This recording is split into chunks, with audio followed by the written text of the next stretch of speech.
எந்த பள்ளியிலையும் அந்த வணக்கத்தை நான் கேட்கவே இல்லை. பல ஆயிரம் பள்ளிகள் போயிருக்கேன் உலகம் பூரா. வணக்கம்னு நான் முதல் கேட்ட இந்த பள்ளிக்கு என்னோட வணக்கத்தை இந்த ஸ்டூடெண்ட்ஸ்க்கு மனசார தெரிவிச்சு கொள்கிறேன். துள்ளி விளையாடும் தமிழ் பேசுறீங்க நீங்கெல்லாம், அப்படியே காதுல தேன் வந்து பாயுது.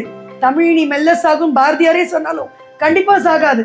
நான் யாருன்னு உங்களுக்கு சொன்னாங்களா? நான் ஒரு டாக்டர்மான்னு சொன்னாங்களா? உங்களுக்கு சொன்னாங்களா? சொல்லலைன்னா நானே சொல்றேன். நான் தினமும் குட்டி குட்டி பாப்பா வெளியெடுத்து கொடுக்குற ஒரு டாக்டர்மா. ஓகேவா? அதனால நிறைய பஜ்ஜி வடை அந்த மாதிரிலாம் சாப்பிட்றீங்க, தினமும் பிஸ்கெட் சாப்பிட்றீங்க. அப்படி இல்லை, உண்டி சுருங்கில் எப்படி சுருக்கணும், என்ன தேவையோ அதை சாப்பிட்டா அதுல நிறைய விஷயங்கள் இருக்கு. அறிவு வளரும். அண்டம் சுருங்கில் அதற்கோர் அழிவில்லை.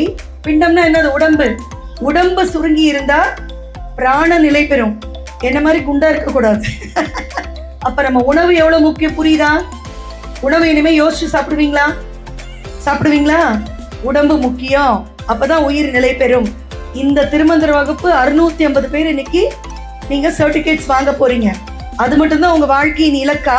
காமராஜர் தான் இந்த மாதிரி நிறைய பள்ளிக்கூடங்களை எல்லாருக்கும் கொடுத்தவர்.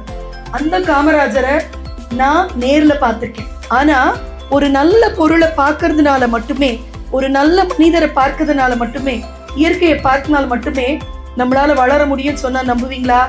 இன்று எனக்கு மிகவும் மிகவும் மனதுக்கு நான் வீட்டிற்கு எடுத்துக்கொண்டு செல்லக்கூடிய நினைவுகள், டேக் ஹோம் மெசேஜ்.